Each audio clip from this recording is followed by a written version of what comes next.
Bihar board के student हैं, okay, जो भी 10th क्लास के हैं, 2025 में जिनका एग्ज़ाम है और वो हिंदी में 50 में 50 लाना चाहते हैं यानी ऑब्जेक्टिव में, तो ये हम लोग एक सीरीज़ जैसे कि करवा रहे हैं, जैसे कि ऑब्जेक्टिव क्वेश्चन का रोज़ हिंदी का 10 से 15 क्वेश्चन आता है। अगर इसको रोज़ करिएगा तो आपको 50 में 50 हिंदी में आपको ऑब्जेक्टिव में मिल जाएगा, अगर आप अच्छी तरह से करते हैं तो चलिए हम स्टार्ट करते हैं।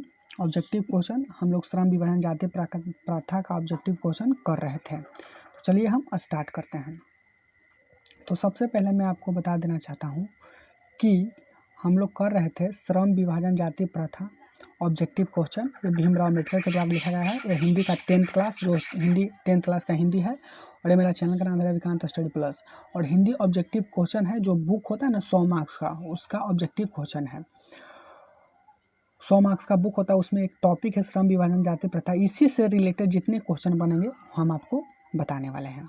और VVI ऑब्जेक्टिव है, ठीक, और ये बिहार बोर्ड में आने वाला प्रश्न है।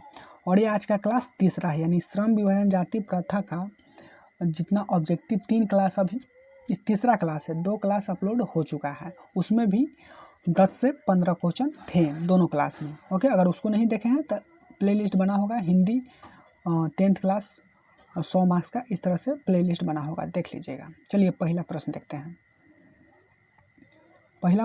आपको पहला प्रश्न है कि जाति प्रथा भारत में बेरोजगारी का एक कारण बनी हुई है, कैसे? प्रत्यक्ष रूप से, प्रमुख रूप से, या भी दोनों, या इनमें से कोई नहीं।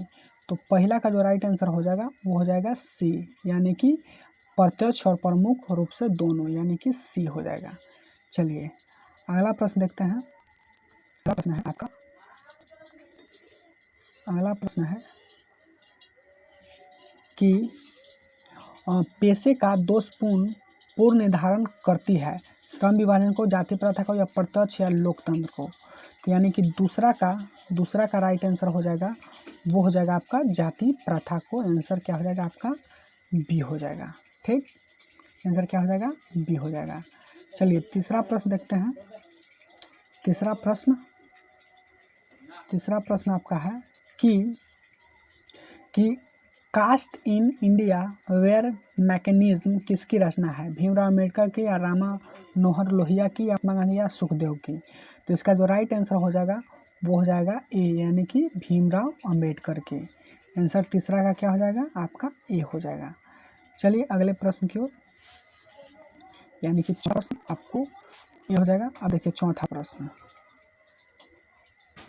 प्रश्न है कि श्रम विभाजन जाति प्रथा पाठ बाबा साहब के किस भाजन को संपादित करती है? The caste in India their mechanism, या जेनेसिस एंड डेवलपमेंट, या एनिहिलेशन ऑफ कास्ट, या हु आर शूद्राज।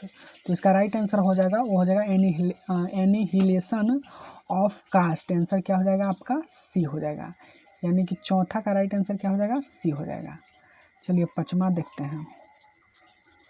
पाँचवा का क्या होगा देखिएगा। पाँचवा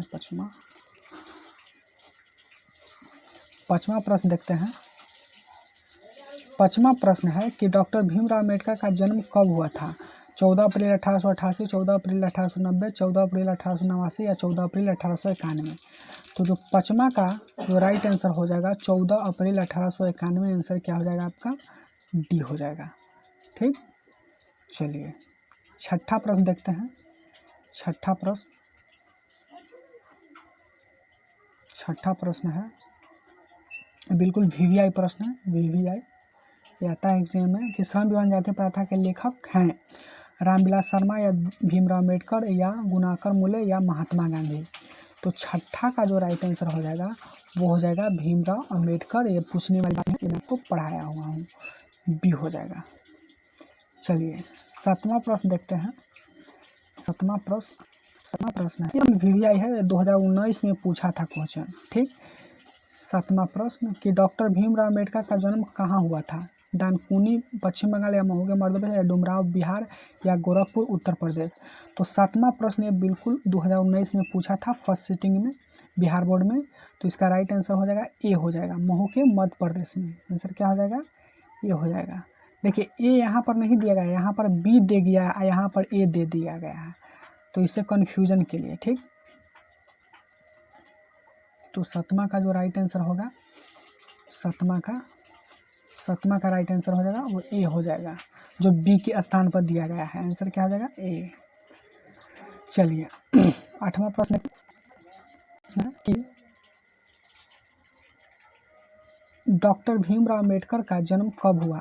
15 अप्रैल 1819, 14 अप्रैल 1891, 18 फरवरी 1918 या 14 फरवरी 1919। तो अभी मैं आपको बताया था कि 14 अप्रैल 1891 में इनका जन्म हुआ था। इनका राइट आंसर क्या हो जाएगा, आपका बी हो जाएगा। ये 8वां प्रश्न था, ठीक।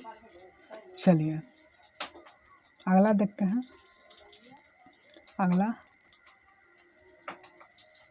अगला है 9वां प्रश्न। 9वां प्रश्न है कि डॉक्टर भीमराव अंबेडकर ने किस पत्रिका का संपादित किया? उज्ज्वल भारत, उड़ता भारत या बहिष्कृत भारत या पुरस्कृत भारत? तो इसका जो 9वां का जो राइट आंसर हो जाएगा वो हो जाएगा बहिष्कृत भारत। आंसर क्या हो जाएगा आपका, सी हो जाएगा। चलिए 10वां देखते हैं। 10वां, ये भी इम्पोर्टेंट क्वेश्चन है। 10वां कि डॉक्टर भीमराव अम्बेडकर का जन्म किस राज्य में हुआ था? उत्तर प्रदेश, मध्य प्रदेश, हिमाचल प्रदेश या बिहार? तो इसका 10वां का जो राइट आंसर हो जाएगा वो हो जाएगा आपका महू के मध्य प्रदेश है, यानी कि मध्य प्रदेश राज्य में हुआ था। आंसर क्या हो जाएगा, बी हो जाएगा। चलिए 11वां क्वेश्चन देखते हैं। 11वां क्वेश्चन है कि 11वां क्वेश्चन है कि भारतीय संविधान के निर्माता के रूप में हमें किन्हें जानते हैं? किनको जानते हैं भारत संविधान के निर्माता के रूप में? गांधी जी को, पंडित जवाहरलाल नेहरू को या भीमराव अम्बेडकर को या सुभाष चंद्र बोस को? तो इसका जो 11वां का जो राइट आंसर हो जाएगा वो हो जाएगा भीमराव अम्बेडकर को। इनका राइट आंसर क्या हो जाएगा, आपका सी हो जाएगा। चलिए 12वां प्रश्न देखते हैं। 12वां प्रश्न नीचे भी दिया गया है आंसर, कोई बात नहीं। 12वां प्रश्न है कि भीमराव अम्बेडकर की मृत्यु कब हुई? 12वां प्रश्न क्या है, भीमराव अम्बेडकर की मृत्यु कब हुई? जनवरी 1965, दिसंबर 1956 या इसमें 2 ऑप्शन दे दिया है एक को, मार्च 1865। तो 12 का जो राइट आंसर हो जाएगा वो हो जाएगा या तो बी होगा या तो सी होगा। 1 मिनट, या तो आपका बी होगा नहीं तो आपका सी होगा। आंसर क्या हो जाएगा, बी और आंसर सी। चलिए अगला देखते हैं।